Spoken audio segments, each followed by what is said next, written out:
bonjour tout le monde, on va y aller, on va démarrer parce qu'on a déjà un tout petit peu de retard.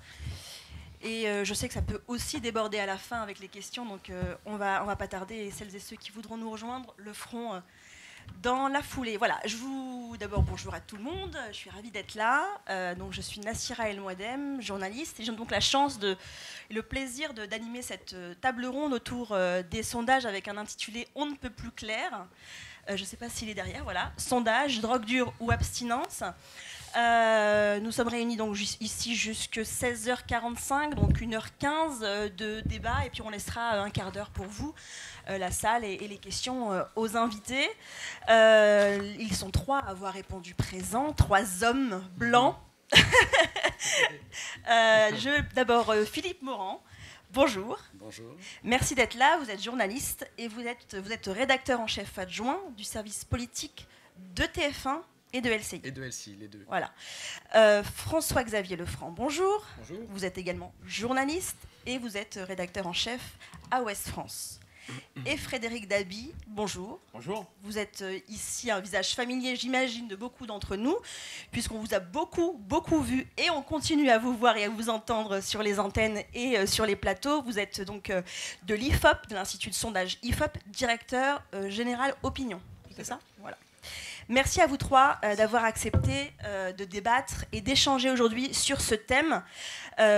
On va démarrer tout de suite. Une première question, peut-être à vous, Philippe Morand. Vous êtes donc un des responsables du service politique TF1 LCI, à la fois donc une chaîne généraliste, TF1, et une chaîne d'information en continu, LCI. Quelle utilisation vous faites à la fois sur la chaîne d'info et sur la chaîne généraliste des sondages ? Bonjour à tous et merci pour l'accueil et je suis très heureux d'être ici à Tours pour ces assises du journalisme. Alors c'est vrai que entre TF1 et LCI, en fait, il y a vraiment 2 utilisations complètement différentes des sondages. Drogue dure ou abstinence, c'est le titre, et moi je dirais les deux, mon capitaine. C'est une drogue dure pour LCI car la chaîne d'information a diffusé avec Frédéric et ses services le rolling IFOP à partir du 10 janvier 2022, pendant les 3 mois qui ont précédé le premier tour de l'élection présidentielle. Et nous avons donc diffusé ce rolling sur LCI. Est-ce que vous pourriez juste expliquer ce que veut dire rolling, en quoi il consiste précisément ce sondage ? Alors peut-être que Frédéric peut l'expliquer mieux que moi. Du point de vue journalistique. Alors du point de vue journalistique, c'est un sondage quotidien, c'est donc un baromètre des intentions de vote à l'élection présidentielle avec l'offre de l'élection présidentielle, c'est-à-dire les candidats qui se sont présentés à partir donc du 10 janvier jusqu'au 8 avril 2022 pour le premier tour. Et ensuite, il y a eu également un baromètre quotidien, intention de vote, publié à 17h tous les jours, également entre les 2 tours, donc entre le 11 avril et le 22 avril, donc, puisque nous avions l'offre du deuxième tour, évidemment, et que le rolling a mesuré l'évolution de l'offre pendant une douzaine de jours, qui a duré cette présidentielle dans l'entre-deux tours. Donc ça, c'est présenté sur LCI. C'est présenté sur LCI tous les jours à 17h.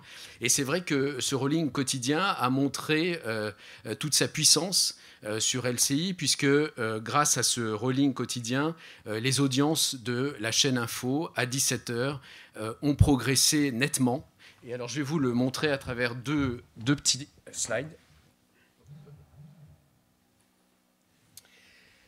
Donc, alors je vais peut-être prendre le micro comme ça, voilà.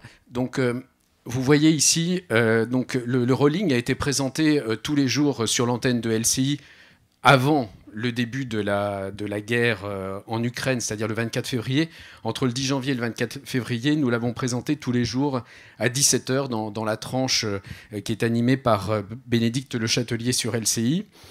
Vous voyez que sur cette tranche de 17h à 18h, la moyenne des audiences entre septembre et décembre 2021 est de 121 000 téléspectateurs, et que entre janvier et avril 2022, on est à 196 000. Alors évidemment, il y a la guerre en Ukraine aussi. Donc à partir du 24 février, les audiences ont également été boostées par, entre guillemets, la guerre en Ukraine.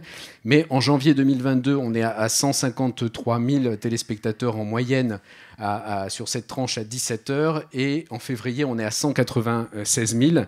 Il faut dire que lorsque l'on regarde les chiffres dans le détail et qu'on fait une moyenne entre le 10 janvier, premier jour du rolling sur LCI, et le 24 février, on a une moyenne de 172 000 téléspectateurs dans cette tranche horaire, alors que précédemment, à la fin de l'année 2021, on était autour de 121 000. Il y a clairement un effet. Je vais vous montrer également la courbe, donc la courbe d'audience entre 16h et 17h, et puis ensuite entre 17h et 19h. Et donc là, vous voyez qu'à partir de la courbe qui est en bleu, c'est la courbe de janvier à avril 2022. Et la courbe qui est en gris, c'est la courbe de septembre à décembre 2021. Et donc, on voit qu'au moment de la présentation et du lancement du rolling à 17h, notamment avec Frédéric qui l'a présenté à plusieurs reprises avec Bénédicte Le Châtelier, on voit que la courbe progresse très nettement. Elle est au-dessus de la courbe de septembre à décembre 2021, et que cette courbe donc progresse très nettement sur donc la période dont on parlait et au moment de la présentation notamment du rolling. Alors au-delà des chiffres, est-ce que vous construisez les tranches autour de ces sondages ? Alors en fait, la présentation de ce sondage, en effet, on l'a intégré très clairement dans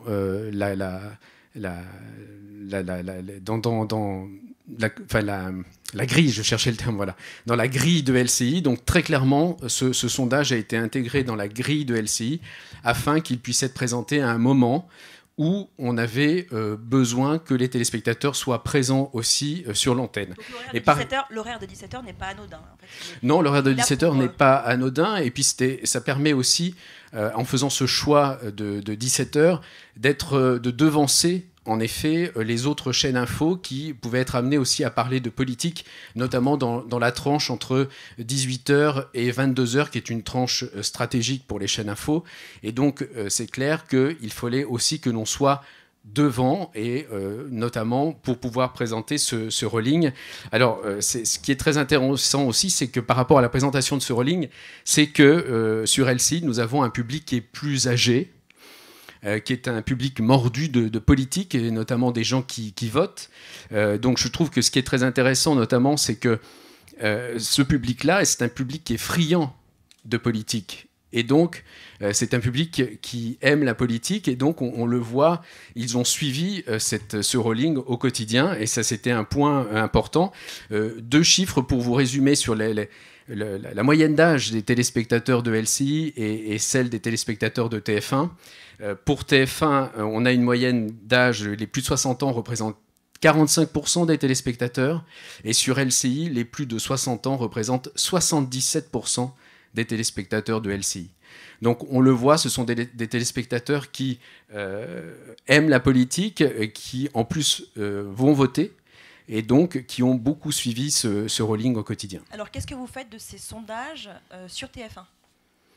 Alors, sur TF1, l'approche est complètement différente. On parlait de drogue dure ou abstinence, et c'est clair que sur TF1, pendant longtemps, on a été dans l'abstinence. C'est-à-dire que c'était une politique qui a été définie dans le courant des années 90 par le directeur de l'info à l'époque, qui s'appelait Robert Namias, qui ensuite, son successeur, Catherine Nel, a également repris cette politique-là, donc où on a présenté aucun sondage sur les antennes de TF1 pendant les journaux télévisés.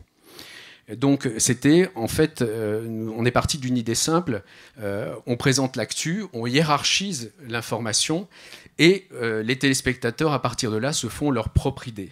Et donc aux téléspectateurs de faire leur choix, sans être forcément influencés par des sondages ou des intentions de vote. Et petit à petit, lorsque Thierry Tuillier est arrivé à la tête de l'information du groupe TF1 en 2017, à la rentrée 2017, les choses ont un peu évolué. Alors, on reste plutôt sur une ligne pas ou peu de sondages, mais on ne s'interdit rien. Et il est clair qu'aujourd'hui, dans les reportages de TF1 présentés dans les journaux de 13h et de 20h, on peut être amené à mentionner des sondages. J'imagine ceux qui ont été achetés par LCI, de préférence, non ? Alors pas forcément, oui, en effet, ceux de l'IFOP, oui, mais pas forcément. On peut être amené à citer d'autres sondages. C'est vrai que les sondages aujourd'hui, c'est un élément dans une campagne présidentielle, mais ça ne fait pas la campagne. Et sur TF1, dans les journaux, on a présenté aucune intention de vote pendant toute la campagne présidentielle, donc ça c'était un choix très clair.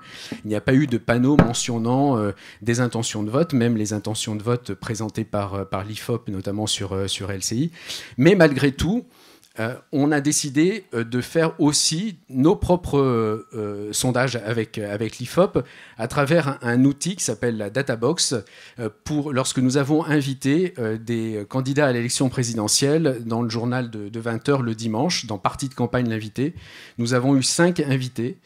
Et nous avons fait le choix, dans ce journal qui est diffusé le dimanche, donc qui est vraiment le journal le plus regardé de la semaine, donc d'inviter à partir du mois de janvier les 5 principaux candidats à l'élection présidentielle, hors le président de la République qui n'était pas encore déclaré.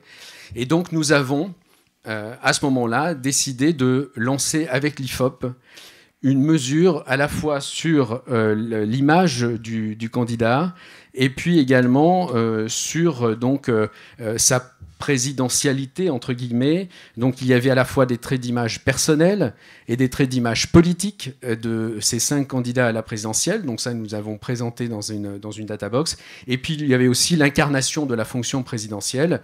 Et donc on a pu mesurer à travers ces 5 candidats qui ont été, entre guillemets, sondés, la présidentialité du candidat. En effet, alors ce qui ressort, c'est que par exemple, Marine Le Pen à 41% était considérée comme étant comme incarnant la fonction présidentielle.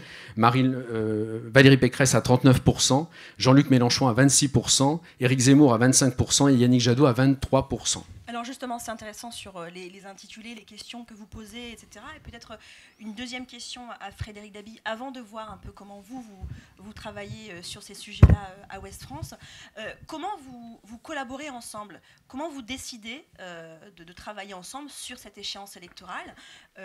On a entendu les sondages qui sont donc du coup de l'IFOP présentés chez LCI. Comment ça se passe? Quel est le marché? Comment vous travaillez ensemble? Bonjour à toutes et tous. Merci pour votre invitation ici à Tours. Je suis, comme Philippe et sans doute François-Xavier, très content d'être parmi vous. Comment ça s'est passé? Ça s'est passé dans les règles. C'est-à-dire qu'il y a eu un appel d'offres. Un appel d'offres très... Alors, Philippe pourra peut-être rebondir.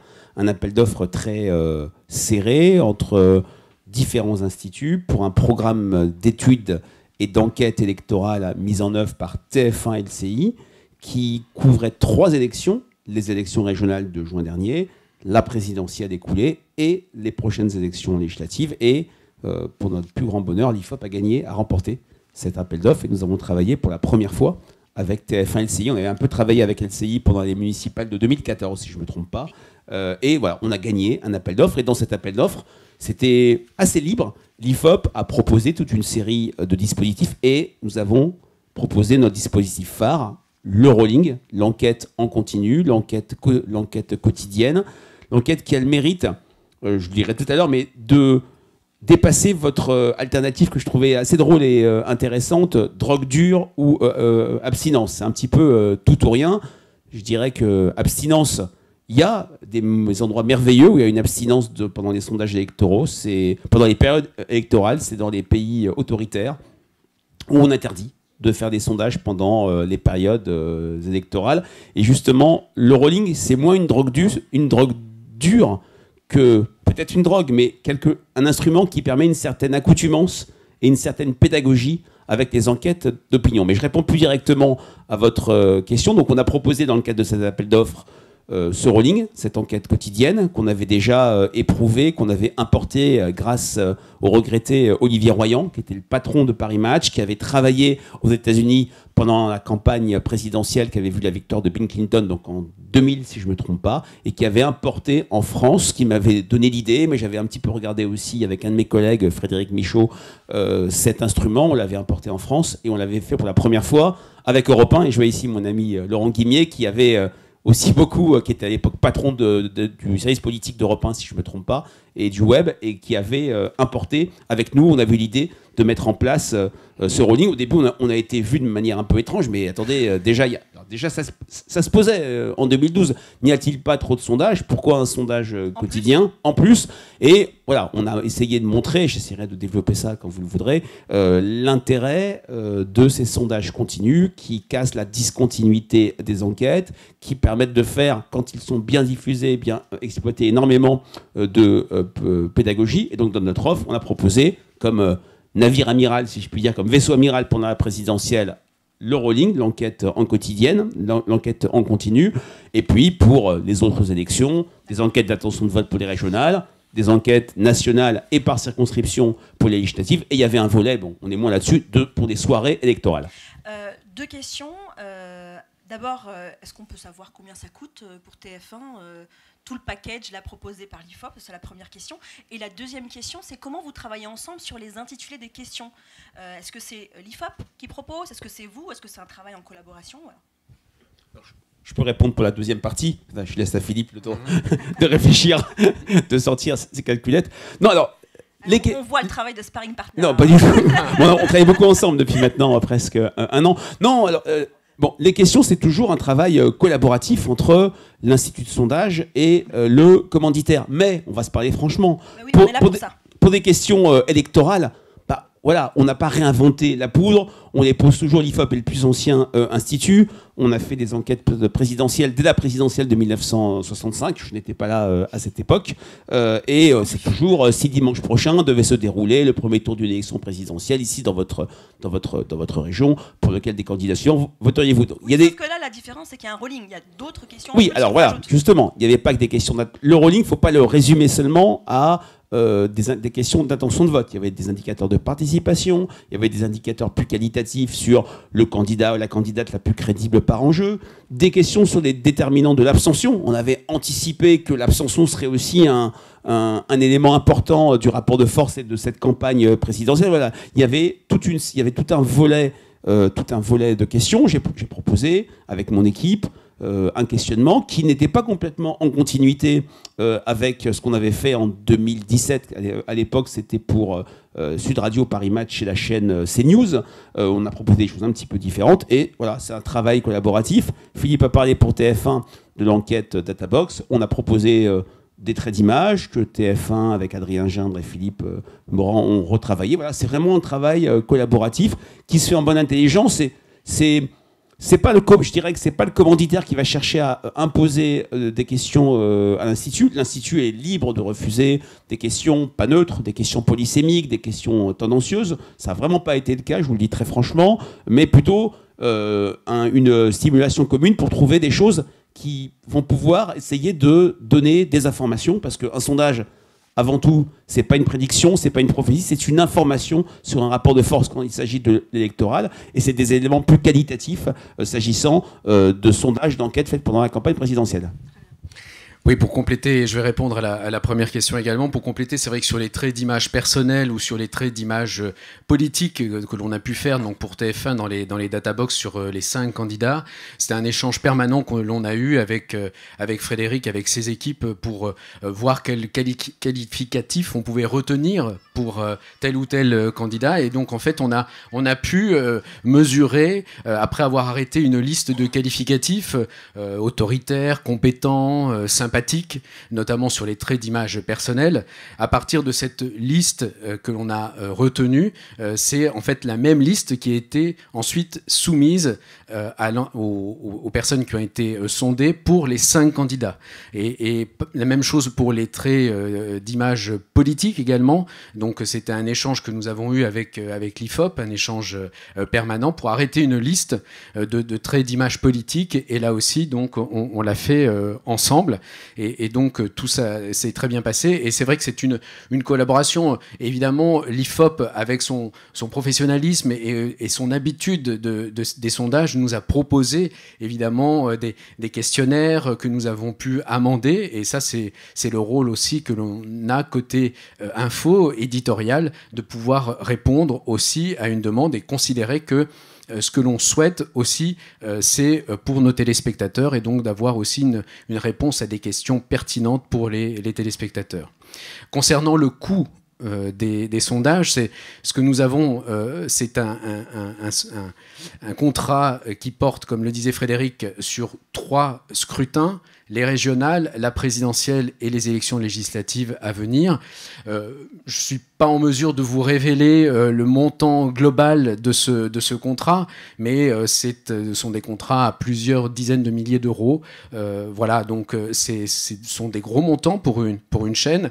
Mais ce que je voudrais dire aussi, c'est que pour TF1, pour les estimations que l'on a présentées le soir de la présidentielle ou que l'on va présenter pour le soir des législatives aussi, sont des scrutins importants, sont des estimations qui sont importantes, qui engagent la crédibilité de TF1, du groupe TF1, et aussi qui engage la crédibilité de l'IFOP. Donc il faut qu'on ait des instruments sérieux, faits par des gens sérieux. Donc ça, c'est vraiment un point important concernant les estimations. Et pour les sondages aussi, c'est la même chose, parce que, juste un instant sur le rolling, le rolling donc présenté sur LCI à 17h tous les jours.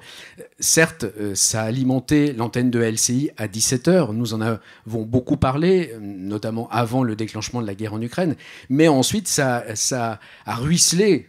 C'est un verbe qui est un peu à la mode, ça a ruisselé pendant toute la journée sur LCI, et notamment le soir, ça a alimenté des débats, ça a alimenté aussi des interviews il faut les rentabiliser, les sondages. C'est-à-dire qu'en fait, tous ces sondages et l'évolution des sondages, en fait, étaient partout en permanence sur l'antenne de LCI, aussi bien dans la matinale, le soir. Donc vraiment, ça irrigue l'antenne, et ça, c'est un point aussi très important. Merci. Alors on reviendra sur la critique qui est faite régulièrement sur les sondages à laquelle vous êtes habitués, Frédéric Dabi, vous et les autres sondeurs. Une pratique tout autre du coup du côté de Ouest France, François-Xavier Lefranc. Alors je ne sais pas si vous aviez vu, mais en octobre 2021, le 23 octobre très précisément, vous écrivez un éditorial dans le journal, dans le quotidien Ouest France, où vous expliquez en fait que les sondages, il y en a trop, que ça déstabilise la démocratie, et vous annoncez qu'il n'y aura donc pas de sondages électoraux qui seront commandés par Ouest France dans le cadre de la campagne pour l'élection présidentielle. Est-ce qu'il y a un événement précis qui vous fait prendre cette décision à Ouest France ? Oui, alors c'est quelque chose qui est pour nous un sujet depuis très longtemps, depuis de nombreuses années. Je précise que notre position n'est pas une position contre les sondages ou contre les sondeurs. Ce qui nous inquiète beaucoup, c'est la place qu'occupent les sondages d'intention de vote dans une élection comme celle qu'on vient de connaître. Alors oui, il y a un événement qui a été déclencheur. Nous, on a pris la décision fin octobre, et à cette époque, les sondages, la machine à sondage s'affolait autour d'Éric Zemmour. Je vous parle de Zemmour. Il n'était pas encore candidat officiellement. Il n'était pas encore candidat officiellement, et dont on nous annonçait qu'il était il était en deuxième position d'une élection à laquelle il n'était d'ailleurs pas encore candidat. Sondage Harris interactif pour Challenge. Oui, c'est bien possible. En tout cas, il était en deuxième position, ce qui était évidemment ce qui paraissait une information incroyable. Donc, on faisait commenter cette information, on faisait réagir à cette information, et on refaisait d'autres sondages derrière pour voir si c'était vraiment vrai. Il y avait d'autres sondages qui arrivaient derrière pour dire que oui, effectivement, Éric Zemmour était en deuxième position. Il se trouve qu'au même moment, nous, on a rencontré un candidat, un vrai candidat, qui était vraiment candidat à l'élection présidentielle, qui s'appelle Pierre Larouturou, qui est député européen, qui a donc décidé d'être candidat il a été candidat à la primaire à gauche. lui qui se battait sur la question du climat. C'est son cheval de bataille. Et il nous expliquait, il a annoncé sa candidature chez nous, c'est pour ça que je vous en parle, et il nous expliquait qu'il était très dur pour lui d'exister médiatiquement, alors qu'il était candidat, et que, évidemment, par rapport à un Zemmour qui n'était pas candidat, mais dont on nous disait qu'il était en deuxième position et qu'il allait bientôt être président de la République, c'était évidemment impossible. Et là, on s'est dit, moi j'ai pris cette décision, alors, qui n'a peut-être pas été assez démocratique, parce qu'on est nombreux à Ouest France. Je dis ça parce que j'ai des consoeurs dans la salle, et ce sera intéressant d'en discuter, mais moi je me suis dit, nous marchons sur la tête. Je pense que nous marchons sur la tête. Et une fois que je vous ai dit ça, j'ai envie de vous parler des Guadeloupéennes et des Guadeloupéens, qui ont voté à 70% pour Marine Le Pen au deuxième tour de la présidentielle. Avec une énorme abstention. Hein, avec une énorme abstention, qui au premier tour ont mis... c'est Jean-Luc Mélenchon au premier tour, donc c'est un vrai vote de colère. Voilà. Il se trouve que ces gens-là, ils n'existent pas. Ce sont des sous-citoyens. Puisque ces gens-là, comme tous les habitants d'outre-mer, ne sont pas pris en compte dans les sondages, et Frédéric le confirmera, dans les sondages d'intention de vote. Oui, et si, le périmètre est la France métropolitaine. Voilà. Si je parle d'eux, c'est que je vous parle des Guadeloupéennes et des Guadeloupéens, je pourrais parler de tous les habitants d'outre-mer, je pourrais parler des paysans. Avant, on essayait d'avoir des petites portions de paysans dans les sondages, parce que mais maintenant, ils n'existent plus, ils sont partis. Les plus jeunes, il y en a quand même, ils sont assez peu représentés. Déjà, ils le sont, par contre. Les gens qui n'ont pas Internet, puisque tout est fait par Internet, ils n'existent pas. Et donc, vous avez plein de Françaises et de Français qui n'existent plus. Et le problème, c'est que l'addition de ces minorités qui n'existent plus, ça finit par faire un peuple, une nation. Et que la France, c'est une diversité. Et que c'est comme ça qu'il faut la regarder, nous semble-t-il. Il faut commencer par, pour comprendre ce que les Français pensent, puisque c'est ce que les sondages sont censés nous dire, il faut les écouter dans toute leur diversité. C'est compliqué, hein, parce qu'on est nombreux, les territoires sont très nombreux, il n'y a pas des journalistes partout, et c'est bien ça le drame, notamment l'outre-mer, hein, oui. C'est bien ça le drame. Eh bien, cette situation nous semble scandaleuse. Et quand on attaque une élection présidentielle, on ne rigole pas. Enfin, on est Alors, François-Xavier, comment la décision elle est prise en interne par les journalistes, notamment les journalistes politiques, qui ont l'habitude, parce que les sondages sont un outil comme un autre pour eux dans leur travail au quotidien. Comment la décision elle est prise? Alors, la décision, je l'ai prise. Oui, je l'ai accueillie, je veux dire. Alors, écoutez, il y a 2 journalistes de Ouest France dans la salle. On pourra leur demander comment. C'est plutôt à eux de le dire. Mais la décision, donc, elle a été prise. Alors, il faut savoir que quand on prend cette décision, c'est pas anodin. C'est-à-dire, on accepte de voir nos courbes d'audience. On a parlé de courbes d'audience tout à l'heure. Ralentir. Puisque le sondage, ça fait de l'audience. Ça, c'est incontestable. Vous avez un sondage. Vous le voyez, vous, clairement, dans les ventes C'est très clair. Moi, si je veux faire de l'audience immédiatement, je publie un sondage, un truc un peu spectaculaire, et puis là, tout de suite. Non, mais à l'inverse, est-ce que la décision de ne pas commander de sondage, et donc d'une part de ne pas en publier, a eu un effet sur les ventes et les abonnements? Non, alors pas sur les ventes et les abonnements. Je pense que l'effet a été plutôt positif, parce qu'on a eu un nombre de retours. Moi, j'avais jamais vu ça. Je suis journaliste depuis 37 ans, j'avais jamais vu ça. Le retour... parce que le sondage est un irritant. Mais je préciserai tout à l'heure que le sondage peut être extrêmement intéressant pour des journalistes. Parce que je ne suis pas là pour avoir une position facile qui consisterait à dire les sondages et les sondeurs n'ont pas de valeur. Je ne le crois pas. Et en plus, je suis contre l'interdiction des sondages, au passage. Je pense qu'ils peuvent avoir un réel intérêt. Mais c'est l'utilisation par les médias de façon complètement disproportionnée qui, moi, me pose problème. Enfin, nous pose problème. J'ajouterai une chose.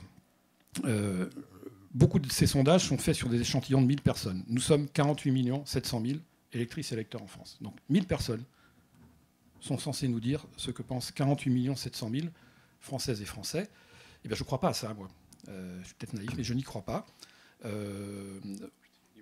On leur fait dire ce qu'ils ne disent pas. Nous, les médias, nous utilisons cette matière sans écouter les sondeurs qui souvent, et toujours d'ailleurs, nous disent attention, il y a des marges d'erreur, c'est une photographie à un instant T, mais et d'ailleurs beaucoup d'enquêtes très sérieuses sont faites, et nous les médias on les récupère en gardant 2 ou 3 pourcentages un peu spectaculaires et on les balance. Quand vous dites on leur fait dire ce qu'ils ne nous disent pas concrètement, ça veut dire quoi? Je pense que le sondage ne dit pas la vérité. Je veux dire, ce que nous ont dit les sondages sur Zemmour fin octobre, quand on a pris cette décision-là, les sondages ne nous disaient pas la vérité. Et que si on veut avoir la vérité des Français, il faut aller les voir. Il faut passer du temps avec eux. Il faut que les journalistes s'emmerdent à aller écouter les gens. Et c'est ça le métier. Donc, le sondage peut nous donner des tendances. Je sais, évidemment, le sondage peut nous donner des tendances. Les sondages répétés peuvent nous dire, il y a une petite musique qui monte, qui peuvent effectivement nous faire comprendre que des choses sont en train de monter dans la société française. Mais à l'époque, ce qui est très grave, et ça c'est à mon avis très grave, c'est que ça définit du temps de parole dans les médias. Et en octobre-novembre, alors Laurent me contredira peut-être, sur l'ensemble des médias audiovisuels, le temps de parole de Zemmour, moi j'ai vu des courbes où il était en 2e position derrière Macron, et alors tous les autres, ce qu'on appelle les petits candidats, n'avaient aucune existence dans les médias. On est en train de d'élire un président de la République, c'est quand même du sérieux, on n'est pas en train de rigoler. Et donc ces sondages, qui sont une matière quand même assez fragile, ont une importance considérable. Et concernant notre profession de journaliste, on est là aux assises du journalisme, je me dis la chose suivante. On est très embêté par la défiance dans les médias. On voudrait inspirer plus de confiance. On est très attaché à la lutte contre les fake news. On veut la vérité et on veut s'approcher au plus près de la vérité. Et ben, je ne comprends pas comment notre profession, devant une matière aussi fragile, prend si peu de précautions en l'utilisant. Donc, nous, on a décidé de ne pas publier de sondage. Je ne dis pas que c'est la bonne solution. Je ne dis pas que c'est la bonne solution. Et évidemment, je ne condamne absolument pas ceux qui ont fait d'autres choix. Il y a certains médias qui ont publié des sondages, mais avec des échantillons importants. Ce qu'a fait Le Monde, par exemple, pour moi, c'est du solide. Donc je ne porte pas de jugement. En tout cas, nous, à Ouest France, on a fait ce choix-là. Et je pense que si le sondage doit être utilisé dans un moment aussi important pour notre démocratie, il faut que ce soit fait sérieusement. Et je pense que l'utilisation faite par les médias des sondages, de mon point de vue, n'est pas sérieuse. Et à l'inverse, du coup, quelle décision éditoriale vous prenez, puisque sondages ne sont pas commandés? Est-ce que c'est du budget en plus pour aller sur le terrain ou faire d'autres choses? Non, c'est pas une question de budget. Nous, on s'est dit à Ouest France, on n'est pas les seuls, il y en a plein qui ont fait ça, et qui ont fait du très bon boulot, on s'est dit, les élections, c'est d'abord du temps passé par les journalistes sur le terrain, à écouter les gens, et à passer du temps avec eux. Et pas 10 minutes, passer du temps avec eux. Donc en octobre, on avait commencé nos reportages, on a eu plusieurs centaines de reportages dans nos locales. On a 41 éditions de tous les jours, elles ont été pendant des mois et des mois pleines de reportages de terrain. Et donc on publiait déjà des choses, et les gens ne nous parlaient pas du grand remplacement, ils nous parlaient du pouvoir d'achat, ils nous parlaient du coût des études, ils nous parlaient de la retraite, ils nous parlaient du prix du carburant, ils nous parlaient des questions de mobilité, ils nous parlaient des enfants qui ne trouvaient pas de stage, et c'est ça qu'on entendait. Et à côté de ça, on nous disait Zemmour, Zemmour, Zemmour, le grand remplacement, le grand remplacement, le grand remplacement. À fond la caisse du matin au soir, on continue. Eh bien, nous, on dit stop. Et alors, je porte de jugement. Je n'ai pas de leçon à donner parce que des sondages, on en fait. Il se trouve qu'on en fait depuis très longtemps avec l'IFOP, depuis plus de 20 ans, Frédéric. 95. Donc, ce n'est pas le sondage. Le sondage peut être tout à fait intéressant, mais quand il s'agit d'intention de vote, et quand on utilise à cette échelle-là les sondages, c'est extrêmement dangereux. Voilà. Parole à la défense, Frédéric Dabi. Non, mais... Frédéric, t'es pas attaqué. Non, je me sens pas attaqué, mais il y a plein de choses qui m'ont beaucoup intéressé. Je vais ajouter une chose. Très vite. Et c'est pas de la flagornerie.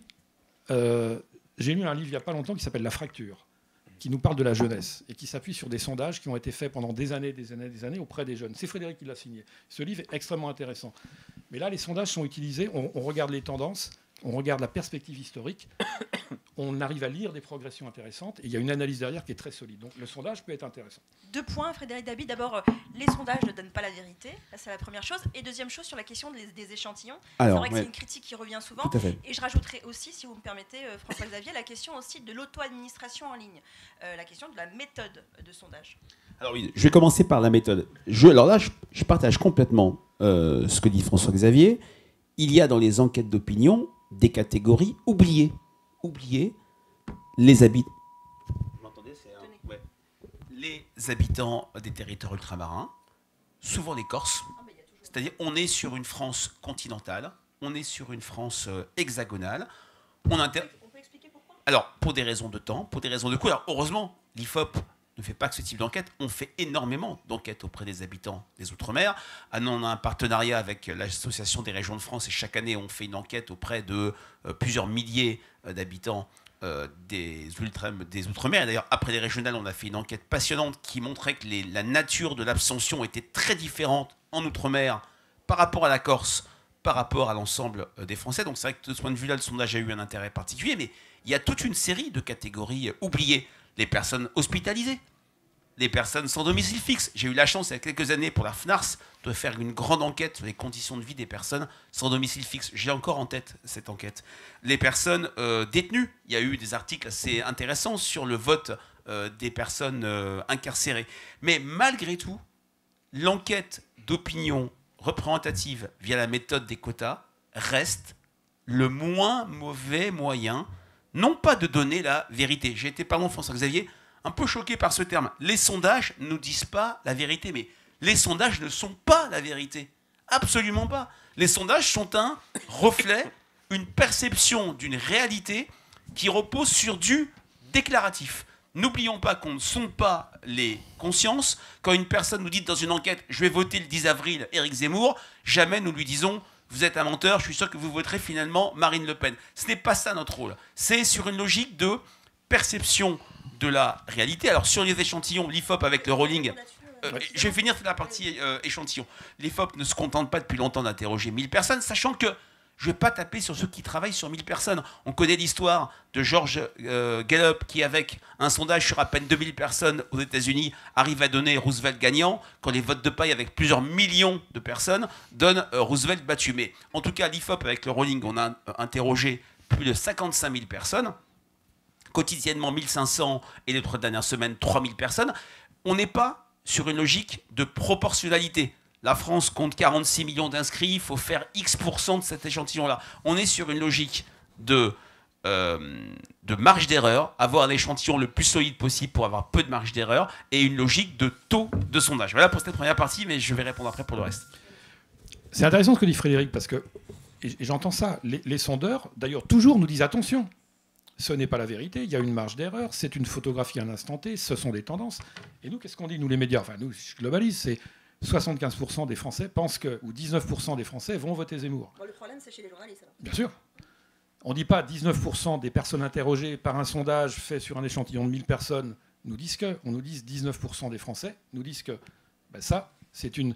Je veux dire, je suis journaliste, si on veut se rapprocher de la vérité des faits, si notre métier c'est ça, on n'a pas le droit de dire ça. On n'a pas le droit de dire ça. On doit dire 19% des personnes interrogées dans le cadre d'un sondage fait par l'IFOP auprès d'un échantillon de 1000 personnes de tel jour à tel jour, qui comportent des marges d'erreur, il faut dire lesquelles. Et là, d'accord. Mais beaucoup trop de médias utilisent les sondages pour faire de l'audience.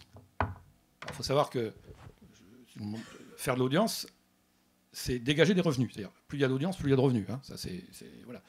Et dans le modèle économique des médias, alors certains médias ne vivent que de ça, que de l'audience. Et dans le modèle économique des médias, faire de l'audience, c'est pouvoir se développer. Donc, évidemment, c'est tentant de se dire, allez, un petit 19% de Zemmour, bon, allez, une fois de temps en temps, puis le lendemain, allez, on recommence, puis on voit les courbes qui montent.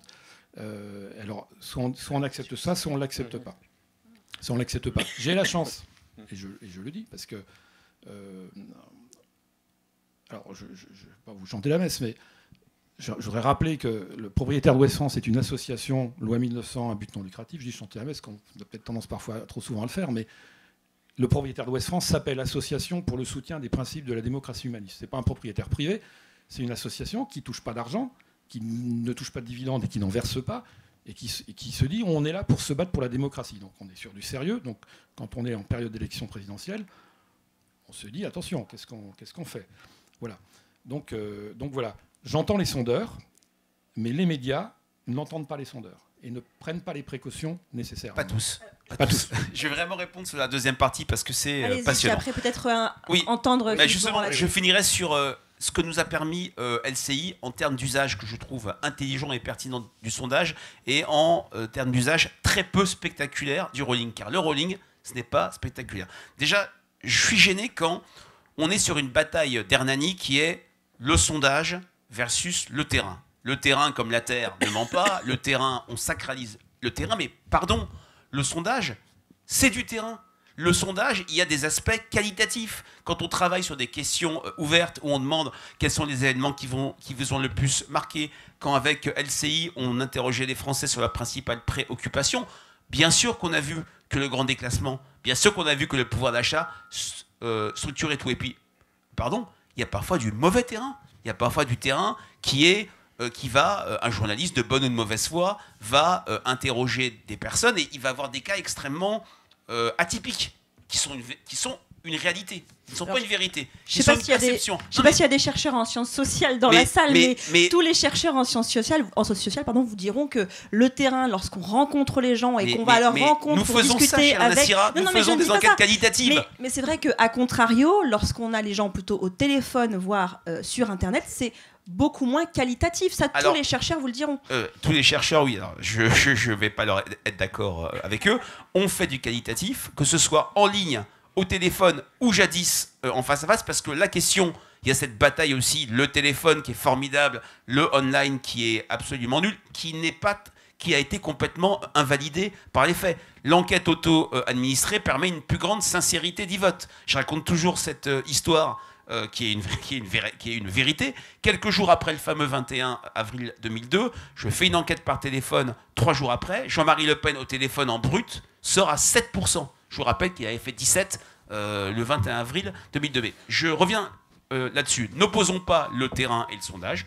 Le sondage, c'est une forme de terrain. C'est un reflet de la réalité. Moi, j'oppose aussi, et on se souvient de ce qui s'est passé en 2017 avec Phil Terris qui devait enterrer les sondages. J'opposerais plus les enquêtes d'opinion bien faites par rapport à Twitter, par rapport aux réseaux sociaux. Pardon, je suis direct, que les journalistes regardent trop. Car quand vous regardez Twitter, vous avez l'impression que le ministre le plus impopulaire depuis 5 ans, c'est Olivier Véran. C'est pas ce qu'on a dans nos sondages.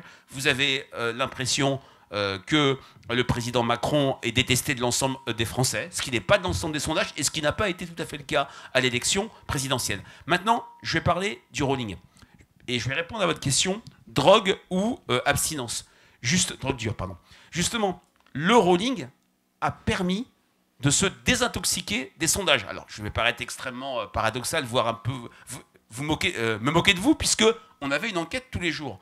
Mais tous les jours, le rolling est très peu spectaculaire.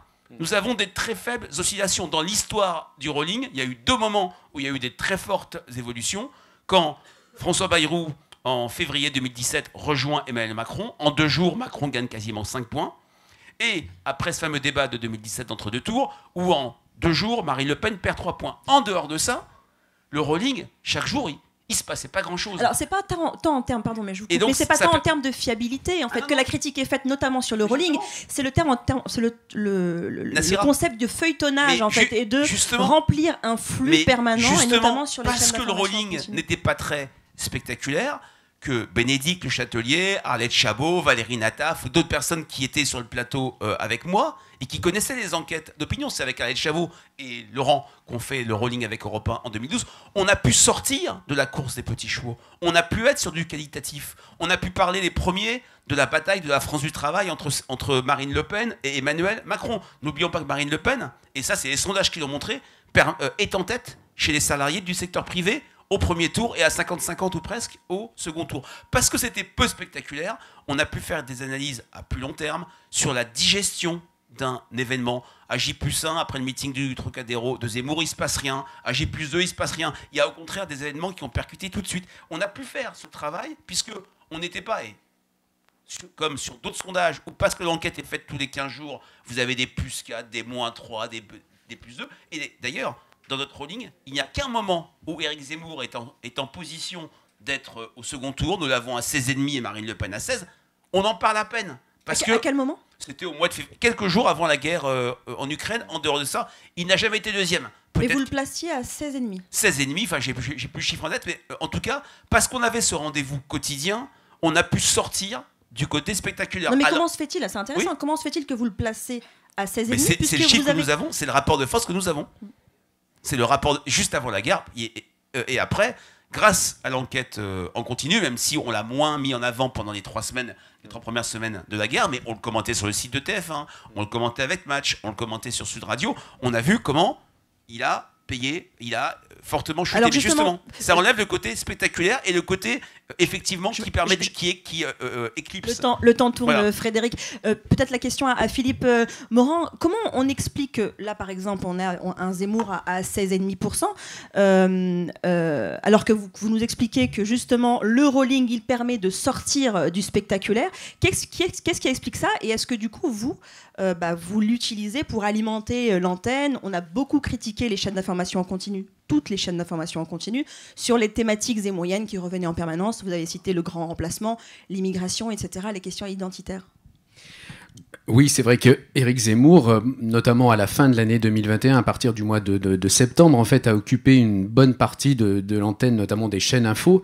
Mais tout ça a beaucoup changé après le 1er janvier. Puisqu'après le 1er janvier, nous sommes entrés dans les nouvelles règles de l'ARCOM, l'ex-CSA, donc où nous étions contraints et grâce à ces règles-là, les candidats ont pu avoir accès aux antennes aussi. Donc avec les règles de l'équité qui se sont appliquées pendant une bonne période jusque presque avant l'élection présidentielle, où les 15 derniers jours, on était sur la période de l'égalité.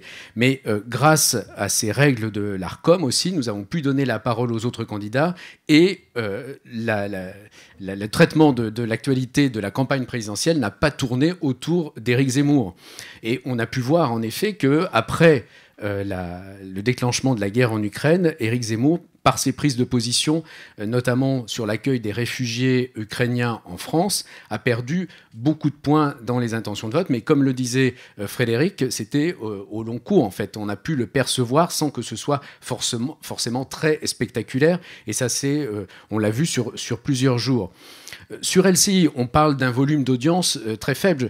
Je rebondis par rapport à ce qui est dit sur l'audience, notamment lié au fait que les sondages, les intentions de vote, ça fait de l'audience. Alors certes, sur LCI, ça nous a permis de faire progresser la tranche entre 17h et 18h, comme je le disais tout à l'heure. Mais sur TF1, nous n'avons pas présenté d'intention de vote en tant que telle, et nous réunissons chaque soir 5 à 6 millions de téléspectateurs. Et le journal de 13h, c'est la même chose. Et nous avons simplement, comme je le disais, donc à travers Databox, c'est-à-dire ces enquêtes qui ont été faites sur 5 candidats avec l'IFOP, que l'on a présenté pendant 5 dimanches au mois de janvier, au mois de février. On a donc fait des sondages là, pour TF1. Et par ailleurs, dans un format qui s'appelle Partie de campagne, que vous avez peut-être vu, qui a été diffusé le dimanche soir pendant entre 5 et 5 minutes 30 par un journaliste du service politique, Lucas Ajdela, qui a fait ce format, il est arrivé qu'à la fin du format, pendant 20 secondes, il fasse un peu le sondage des sondages, c'est-à-dire un résumé, une moyenne des intentions de vote pendant 20 secondes. C'est-à-dire que ça durait 20 secondes. Et chaque jour, les journaux de TF1, c'est 84 minutes d'antenne. Donc c'était 20 secondes pendant un journal, enfin un parti de campagne dans le journal de 20h du dimanche sur l'ensemble de la semaine. Donc les intentions de vote ne sont pas considérées, notamment pour TF1, là je parle côté TF1, comme étant un pourvoyeur d'audience et faisant de l'audience. Nous, ce que l'on a privilégié côté TF1 pendant cette campagne présidentielle, c'est comme le disait François-Xavier, c'est d'aller sur le terrain. Et d'aller sur le terrain avec différents formats. On a notamment pour le journal de 20h, on a un format qui s'appelait Un air de campagne, où on est allé prendre le pouls des Français, on est allé les interroger sur différentes thématiques, les zones blanches, la délinquance en milieu rural, néo-ruraux contre ruraux, le réchauffement climatique, le pouvoir d'achat, l'insécurité. Et on s'est aperçu qu'en effet, parmi ces thématiques, il y en a qui émergeaient, et notamment le pouvoir d'achat qui était une question importante, et aussi les questions de ruralité aussi. Et donc c'est grâce à ces formats-là aussi que l'on peut prendre le pouls du pays. Je parlais d'un air de campagne, je parlais aussi d'En route vers l'Élysée, qui était un format qui a été présenté aussi dans le journal de 20h, et un autre le week-end qui s'appelait Route nationale. Grâce à ces formats-là, on peut aussi prendre le pouls du pays sans forcément s'appuyer sur des sondages. Et ça, c'est un point extrêmement important. On s'est beaucoup inspiré, je ne sais pas si vous vous rappelez, d'une série qui a été diffusée dans le Monde au mois d'octobre 2021, qui s'appelait Fragments de France. Et bien, Fragments de France, c'était ce que l'on a voulu présenter aussi dans les journaux télévisés à 13h et à 20h. Et ça permet de vraiment prendre aussi le pouls du pays. François-Xavier Lefranc, est-ce qu'il y a une bonne façon de faire des sondages? Et si oui, pour vous, pour Ouest France, ce serait quoi les sondages intention de vote? Je crois que ce qui vient d'être dit sur les thématiques importantes pour les Français, les sondages apportent des éléments extrêmement intéressants là-dessus.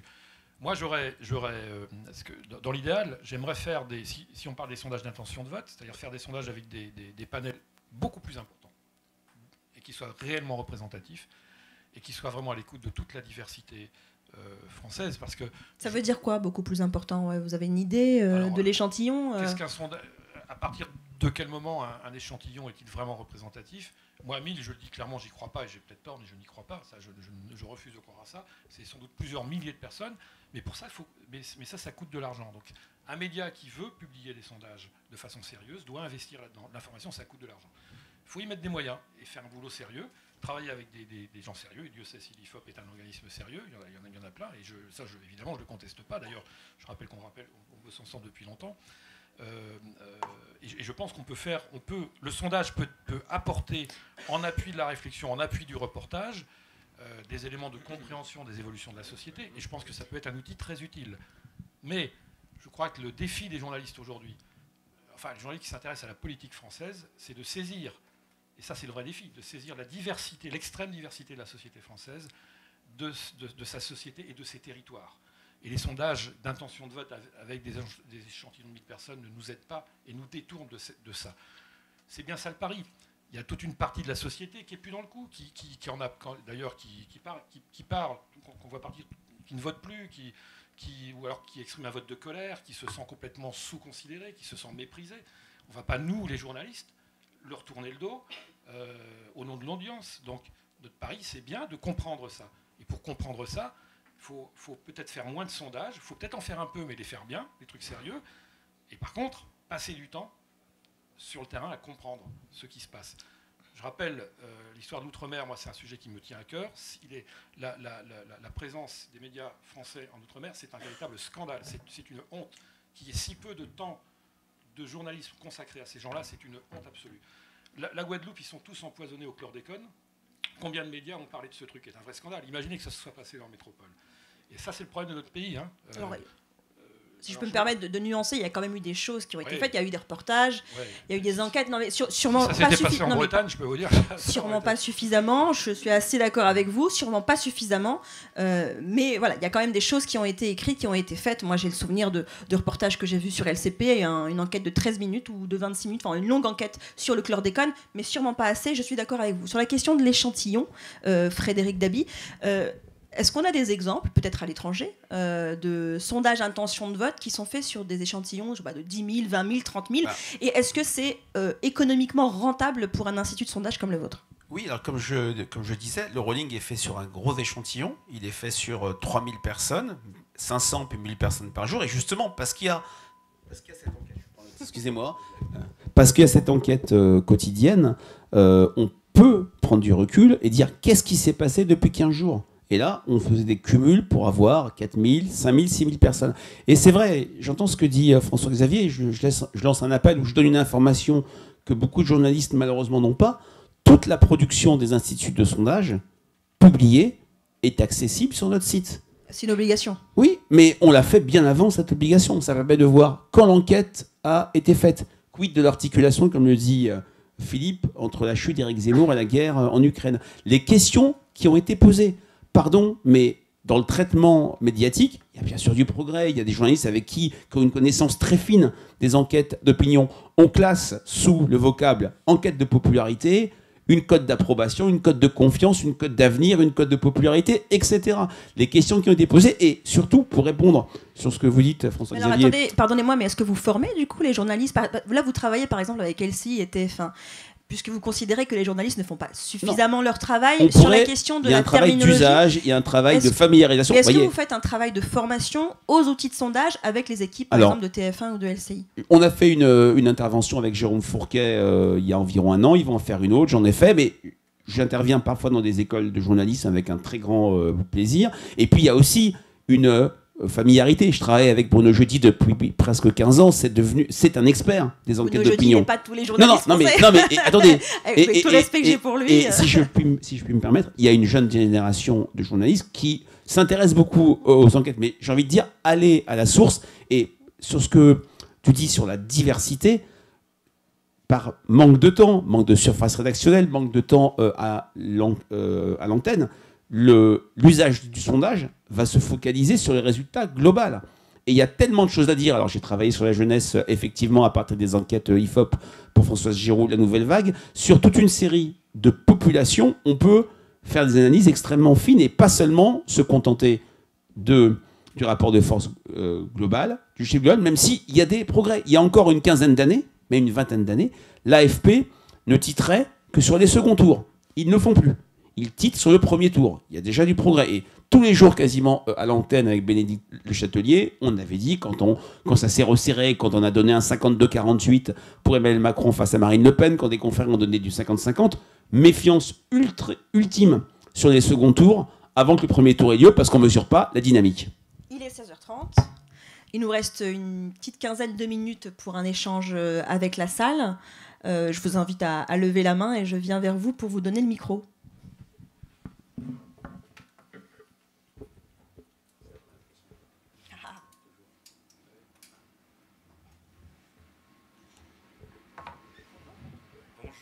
Bonjour, Kevin Dufray, je suis journaliste à Radio France sur le planning des CDD, ça va parler à certains.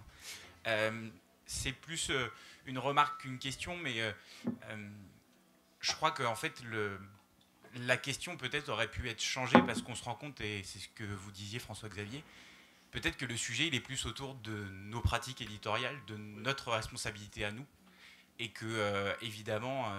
et Frédéric l'aura bien compris, je crois qu'on ne diabolise pas les sondages, ou au contraire, les confrères et les consoeurs qui peuvent le faire, ou même les gens, peut-être aussi, qui parfois par méconnaissance peuvent diaboliser les sondages, se trompent peut-être un peu de combat, et c'est plutôt auprès de nous qui devraient se plaindre. Et sur, se plaignent suffisamment. Oui, tu as raison, Nassira, mais sur cette question-là, peut-être que... le problème des sondages est un faux problème, entre guillemets, et que ça nous interroge vraiment sur nos choix à nous. Et j'entendais Laurent Guimier tout à l'heure dire derrière moi, quand on a parlé de Zemmour, qu'on disait qu'il avait beaucoup pris de temps d'antenne, Laurent disait pour lui, en tout cas, que non, enfin, en tout cas, pas à France Télévisions. Donc il y a aussi des... Vraiment, je pense que c'est nos choix qui sont interrogés dans tout ça. Non, puis Laurent est parti là, mais France Télévisions a fait un vrai travail pendant la campagne de débat. Ils ont mis le paquet. Enfin, je pense qu'ils ont fait un boulot qui est tout à fait respectable. Et, évidemment, je rappelle, ce n'est pas du tout les sondeurs que je mets en cause. Je discutais il n'y a pas longtemps avec une consoeur de Frédéric d'un autre institut qui était désolée parce qu'elle avait fait une enquête, un panel de 20 ou 30 000 personnes, un truc énorme.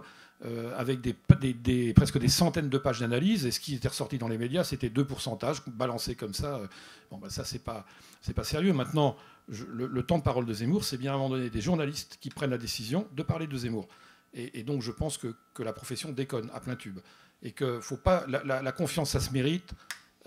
Et la défiance, quand on suscite de la défiance, il faut au moins s'interroger pour savoir pourquoi on suscite de la défiance. Eh bien, arrêtons de partir dans des dérives comme ça. Au nom de l'audience, l'audience c'est du vent. L'audience, c'est pas ça qui fonde la confiance d'une lectrice ou d'un lecteur dans son média. C'est autre chose. Voilà. Il y a plein de sondages très sérieux. Utilisons les sondages comme un outil qui peut être extrêmement utile, à condition d'être utilisé. Si je veux enfoncer une pointe d'1 millimètre, je ne vais pas prendre une masse. Je vais prendre un outil adapté. Voilà. Le sondage peut nous aider, nous les journalistes, mais il ne faut pas l'utiliser comme un... Voilà. Philippe, est-ce que vous formulez vous aussi une forme de mea culpa sur les pratiques de TF1 et de LCI s'agissant des sondages électoraux pendant la campagne ? Pas de mea culpa, mais en fait des choix, en fait. Et vraiment, lorsque l'on doit faire des choix, en fait, lorsqu'on est dans une rédaction, avec une direction de l'information, avec des rédacteurs en chef à la tête des éditions du journal télévisé de 13h et de 20h, avec des chefs de service, nous faisons en permanence des choix et au quotidien, on fait des choix. Et certes, je vous parlais tout à l'heure de LCI et de la présence d'Éric Zemmour sur l'antenne de LCI à un moment où, en effet, les chaînes d'info ont beaucoup parlé d'Éric Zemmour. Mais sur l'antenne de TF1, nous avons invité Éric Zemmour au journal de 20h lorsqu'il a été candidat. Et avant, nous n'en avons pratiquement pas parlé. Je pense qu'il n'y a pas eu un sujet entier consacré à Éric Zemmour dans le journal de 20h avant sa déclaration de candidature. Non, mais... Oui, alors en fait, ça a été aussi un choix éditorial de TF1. C'est-à-dire de se dire, certes, les médias en général en parlent beaucoup, les chaînes d'infos en parlent beaucoup, mais nous, notre responsabilité aussi, c'est de prendre une décision et de dire, nous inviterons Éric Zemmour lorsqu'il sera candidat. Et c'est ce que nous avons fait. Non, mais après, le choix de LCI aussi, c'est... Alors, après, il y a eu un traitement médiatique, en effet, autour d'Éric Zemmour sur LCI. En effet, les chaînes d'information au quotidien sont parfois prises dans un tourbillon, et c'est pas facile de s'extraire de ce tourbillon médiatique. En chaîne d'information en continu, je sais très bien comment ça fonctionne. On a besoin de ces gens-là pour pouvoir produire du flux. Oui, c'est ce que je disais. En effet, ça fait partie. En effet, c'était un moment... Notamment à la rentrée de septembre, en octobre 2021, Éric Zemmour était dans l'actualité. Il faisait des choses, il était présent, et donc il a occupé l'espace, et ça a été relayé par les chaînes info, mais qui ont pris cette décision-là, en effet. Mais a trop relayé ça. Je pense qu'à un moment, il y a eu un peu trop, en effet, je le reconnais, et ça a été l'objet de discussions au sein même de la chaîne. Donc là, on est bien avant les intentions de vote de la présidentielle. On est en octobre 2021, novembre 2021, lorsque, en effet, Éric Zemmour occupe l'espace et il fait sa tournée littéraire. Et il y a eu des discussions au sein de la rédaction de LCI pour savoir quelle place donner à Éric Zemmour à ce moment-là sur l'antenne de LCI. Et je le reconnais tout à fait. Et il y a des moments où il y a beaucoup de journalistes de la rédaction, des responsables de service qui ont considéré que Éric Zemmour avait eu trop de place sur l'antenne de LCI à un moment. Parce que aussi les autres candidats faisaient moins de choses, étaient moins présents médiatiquement. Et par exemple, Valérie Pécresse le reconnaît très bien. Elle dit qu'à ce moment-là, Éric Zemmour a pu se déployer pendant 2 mois, en gros, alors que le candidat des Républicains n'était pas encore désigné. Et elle le dit, elle a manqué de 2 mois dans la campagne pour pouvoir exister, et notamment face à Éric Zemmour. Donc après, c'est aussi l'actualité des candidats. Donc ça, c'est un point important. Mais ce que je veux bien dire, c'est que pour nous, il y a vraiment une différence dans le traitement entre une chaîne info comme LCI, qui fait de l'actualité au quotidien et en permanence et suit les événements de campagne, parce qu'en fait, il y avait aussi des événements de campagne, donc il fallait les suivre. Et puis une chaîne comme TF1, qui, de par sa responsabilité avec une audience importante, une audience très large, qui vraiment regroupe l'ensemble des Français, aussi bien des villes, des campagnes, des jeunes, des moins jeunes, etc. Donc, de par cette responsabilité, nous avons pris des décisions importantes. D'ailleurs, je ne sais pas si vous vous souvenez, mais la présence d'Éric Zemmour dans le journal télévisé, sa première interview au journal de 20h avec Gilles Boulot ne s'est pas très bien passée. Et s'il y a eu des échanges de mots, notamment de la part d'Éric Zemmour à la sortie, mais bon, voilà. Donc, en fait, nous avons fait un travail journalistique et c'était notre responsabilité. Et à chaque fois, on peut décider. On a ce pouvoir-là de décider. On doit décider. Merci beaucoup pour ce mea culpa. Bonjour. Alors, moi, je suis étudiante en journalisme et je voulais savoir, est-ce que vous pourriez, en fait, me réexpliquer un petit peu le concept de ruling, parce que comment ça marche et en quoi ça consiste. Alors, merci. 1 heure, c'est ça? Non, je plaisante. Donc, non. J'aurais tous pris. Non, mais alors, le rolling, c'est une enquête, c'est un sondage, mais contrairement aux sondages d'attention de vote classiques qui sont faits sur 2 jours, qui sont publiés le lendemain et qui sont faits toutes les semaines ou toutes les 2 semaines, cette enquête est faite tous les jours. C'est une enquête glissante. À J+3, j'ai interrogé 500 personnes à J+1, 500 personnes à J+2, 500 personnes à J+3. À J+3, je publie ma première enquête. À J+4, j'enlève le tiers de l'enquête le plus ancien. C'est un sondage roulant. Rolling, ça veut dire rouler. Ce qui fait qu'on n'a pas des choses spectaculaires. Par exemple, prenons un meeting comme celui d'Emmanuel Macron à Marseille ou le meeting de Marine Le Pen à Reims. Ce n'est que 3 ou 4 jours à l'issue de ce meeting que l'ensemble des Français avaient été exposés complètement à ce meeting. Donc ça permet d'avoir des choses douces, à casser la brutalité et la discontinuité des enquêtes classiques où, comme je le disais, parfois, on a des +4, des +5, et on se dit, mais attendez, si on ramène 5 points sur le corps électoral, ça ferait 3 millions de Français qui auraient bougé d'intention de vote en à peine une semaine, ça n'a pas de sens. Voilà, c'est l'idée d'une enquête qui est comme les autres. Il y a une intention de vote, il y a des questions de sûreté du choix, il y a des questions de souhait de victoire, il y a des questions d'actualité, mais comme elle est faite tous les jours, on a ce côté roulant, on a ce côté non brutal, et ce côté où quand on dit qu'un sondage est une photo, ben avec le rolling, très modestement, on est plus sur le film de la campagne. Alors, en 2012 et en 2017, le film de la campagne a été parfait, puisque les chiffres qu'on a donnés la veille du vote ou 2 jours avant le vote ont été exactement à un demi-point près celles qui sont sorties des urnes. En 2022, ça a moins bien marché, mais le terme n'est pas bon. Les dynamiques ont été extrêmement bien vues. Baisse de Pécresse, montée de Mélenchon, montée de Le Pen, second tour Macron-Le Pen, que soi-disant les Français ne voulaient pas, mais ça c'est un autre sujet. Avec le fait que les logiques de vote utile qui ont été exacerbées en fin de campagne, et c'est vrai que le rôle des sondages a peut-être été plus fort que d'habitude, le triple vote utile, de Zemmour vers Le Pen, de Pécresse vers Macron, et d'une partie de la gauche vers Mélenchon, ont été vus, mais les points d'arrivée n'ont pas été vus. Oui, chef. Merci. La logique infernale du vote utile, ça veut dire quoi? Ça veut dire qu'en creux, qu'il y aurait du vote inutile. En clair, que voter pour un minoritaire deviendrait inutile. Eh ben, si ça ne nous emmène pas vers la dictature, je ne sais pas vers quoi ça nous mène. C'est quand même très grave de dire ça. Voter pour un minoritaire devient inutile. C'était un peu... J'avais, s'il vous plaît, une question et 2 remarques. La première question à l'intention des instituts de sondage. Moi, je suis sidérée d'apprendre que les ultramarins... Alors, je t'ai peut-être mal lu, François-Xavier, mais je ne savais pas que les ultramarins n'étaient pas dans les échantillonnages. Ça représente, je viens de vérifier, 4% de la population des électeurs français. 4%. Ceux qui n'ont pas Internet, l'INSEE dit 7%. Donc on en est à 11% du corps électoral. Donc 1 sur 10 qui n'est pas sondé. Donc non seulement qui n'est pas interrogé, mais qui n'est pas sondé, enfin qui n'est pas dans l'échantillonnage. Donc là, j'ai vraiment une question. Pourquoi et est-ce que ça ne vous gêne pas et est-ce que les marges d'erreur qui maintenant sont un peu mieux publiées ne devraient pas tenir compte de ceci? Et ensuite, j'avais une remarque, c'est que le problème des sondages, c'est que du coup, on ne s'intéresse qu'aux majorités que dessinent les sondages. C'est-à-dire que les minorités, elles n'ont plus la parole. Et en l'occurrence, quand il y a 12 ou 15 ou 11 candidats, les petits n'ont plus la parole. On décide qu'on ne publie que les 5 premiers. Et moi, j'ai fait un rêve parce que j'ai fait partie des gens qui ont voté utile ou ont voulu voter utile tellement ils avaient la trouille. Et moi, j'ai fait un rêve, c'est qu'un jour, on ait la physionomie de la France. Je voudrais savoir ce que pensent les Français. C'est-à-dire, s'ils avaient envie, s'ils pouvaient voter pour ceux ou qui leur font le plus envie ou ceux qui leur font moins peur, mais qu'on sache ce que notre pays pense.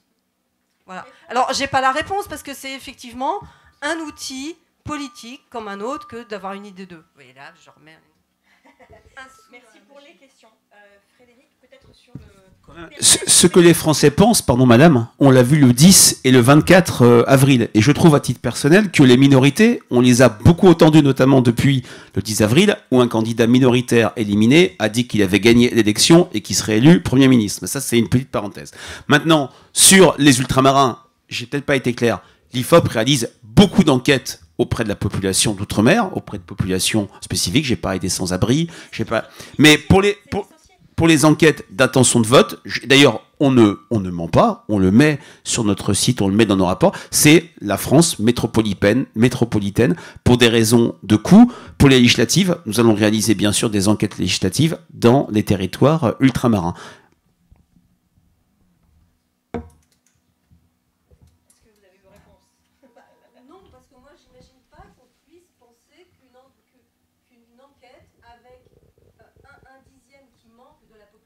C'est pas un dixième, mais c'est pas le sujet. Et s'agissant d'Internet, nous avons, moi, je le répète, Internet, le téléphone, le face-à-face, ce ne sont que des modes de recueil. Ce qui compte, c'est l'échantillonnage. Et en France, on a la chance d'avoir l'INSEE qui permet de donner des données, de fournir des données représentatives à l'échelle du pays, de la région, du département, d'une ville, d'un canton, d'une circonscription, d'un arrondissement. Très peu de pays ont ça. C'est ce qui permet 2, je le répète, ce n'est pas la réalité. C'est une perception de la réalité, mais on n'a trouvé aucun autre système et surtout pas les réseaux sociaux. Allez, une autre question ? Bonjour, moi j'aurais une question très courte, c'est combien ça coûte un sondage ? J'imagine que ça dépend, mais enfin... Alors, ça dépend du nombre de personnes interrogées, de la durée du questionnaire et de la cible. Ce qui est rare est cher. Si on interroge 1000 personnes, une question en ligne, ça coûte 600 à 800 euros. Et un sondage dans le cadre d'une circonscription coûte entre 9 et 11 000 euros.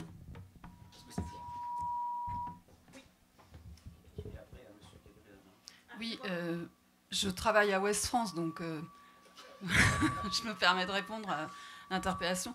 Je travaille en local à Nantes, donc je ne suis pas directement journaliste politique, donc je n'ai pas été impactée, ça ne m'a pas posé de problème de ne pas pouvoir analyser les sondages et les écrire dans le journal. Donc, par contre, j'ai salué cette initiative qui m'a semblé quand même vachement courageuse, et Ouest France était le seul, je crois, à partir sur ce principe. Et effectivement, ce qu'on voit beaucoup sur le terrain, parce que c'est vrai qu'en local, on fait du terrain, on y est sur le terrain, on les voit, les gens, et les gens nous disent à quoi ça sert que j'aille voter ? Les sondages donnent un tel gagnant. Donc ça, on l'a beaucoup entendu, l'abstention, elle est aussi liée à ça. Donc moi, ce qui me pose question, c'est en quoi les sondages font l'opinion ? Et c'est vrai que du coup, la place des sondages dans notre paysage médiatique me pose vraiment souci. Donc voilà. Je voulais partager ça. Maintenant, j'avais peut-être quand même une question à François-Xavier, parce que j'ai su qu'effectivement, ça avait coûté cher en audience à Ouest France. Là, je prends ma casquette syndicale, parce que je suis une militante SNJ. Est-ce qu'on peut, du coup, délibérément s'en affranchir ? Et par exemple, avec les législatives à venir, est-ce que la politique du journal va continuer dans ce sens-là ? Alors, ça, c'est un critère qui ne sera absolument pas pris en compte. Là, on est sur du, j'ai envie de dire, presque sur du sacré. C'est pas pour faire 10% d'audience en plus qu'on va faire des sondages. On va faire des sondages si ça informe un peu mieux nos lectrices et nos lecteurs. C'est difficile de mesurer ce qu'on n'a pas gagné en audience. Ce qu'on sait, c'est qu'en période électorale, 70% des requêtes sur Google vont vers les sondages. C'est-à-dire, que disent les sondages ? C'est ça. Donc forcément, nous, on ne dit pas ce que disent les sondages. On refuse de le dire. Donc voilà, c'est un choix qu'on assume. En revanche, et moi ça me paraît beaucoup plus intéressant, c'est que ça renforce, je pense, le lien avec les gens qui nous lisent, parce qu'ils pensent que c'est un choix qui nous à condition qu'on l'explique bien. C'est pas de l'anti-sondage, je n'ai de cesse de le répéter. On continue à faire des sondages à Ouest France, mais pas d'intention de vote, dans un moment aussi, et puis de cette façon-là. Mais ce qui est important, c'est que les gens se fidélisent, c'est-à-dire que les gens s'abonnent, parce qu'ils ont confiance. Et donc demain, s'il fallait faire des sondages demain, moi ce que je tire des enseignements de tout ça, demain présidentiel, ce serait un des panels extrêmement représentatifs, et on y mettrait le prix, sinon on ne les ferait pas. Ça coûte de l'argent, le journalisme. Donc voilà, on y mettrait le prix. 2, on expliquerait à nos lecteurs ce que l'on fait. On leur dirait, voilà, on va vous présenter des sondages, voilà comment ils sont faits, dans le détail. Et ensuite, on diffuserait ces sondages, mais on n'en ferait pas une utilisation démesurée, enfin désordonnée. Voilà. Dernière question, je suis désolée parce qu'il est déjà bientôt 50 et on doit normalement terminer à 45. Moi j'avais une question sur la proximité. En fait, du coup, comment, grâce au sondage ou par quelle autre manière, vous envisagez la proximité justement avec les autres citoyens ? Est-ce que justement le sondage, c'est pour vous un moyen de voir la proximité avec les Français ? Ou est-ce que vous avez d'autres moyens ? Je laisserai Frédéric donner sa version. Mais pour moi, les sondages nous placent devant une illusion. C'est-à-dire les sondages nous disent voilà ce que pensent les Français. Et quand un sondage me dit ça, je dis non, ce n'est pas cela que pensent les Français. Les Français, ils pensent d'autres choses. Et donc je ne fais pas dire au sondage ce qu'au passage, il ne me dit pas. Et je ne contredis pas complètement Frédéric, qui nous expliquait ça tout de suite. Moi, je ne suis pas sur une logique d'illusion. Je pense que quand on regarde bien les enquêtes, quand les enquêtes sont diverses, quand elles abordent tous les thèmes et pas seulement les thèmes électoraux, elles donnent à voir une perception de la réalité. Un petit exemple qui me vient en tête, on parle énormément de la question de la santé, de la question de l'accès aux soins. Ça fait 3 ans que dans une enquête IFOP fiduciale pour Sud Radio, on a montré que la santé était devenue la première préoccupation des Français. On l'a écrit, j'ai écrit un article là-dessus. Et Et ben voilà, ça n'a pas imprimé plus que ça. Il y a eu le Covid et maintenant on voit à quel point les questions de santé impriment. Donc la proximité, c'est toute une série de choses, c'est le terrain, mais c'est aussi ce type d'enquête, le qualitatif, quand on sort de la question fermée, corsetée, et on laisse les Français s'exprimer spontanément, qui peut nous donner à voir, non pas la vérité, je ne crois pas à ce terme-là, non pas la réalité, mais une perception de la réalité qui est la moins mauvaise manière de percevoir le réel, à travers les sondages. Puis si je suis proche de vous, je vais vous consacrer du temps et un temps de qualité. C'est ça la vraie proximité, c'est pas du... Et alors, voilà, je vous écoute, puis j'ai du temps à vous consacrer. C'est ça la proximité. Et je vous écoute. Merci beaucoup. Merci à vous. Merci à vous.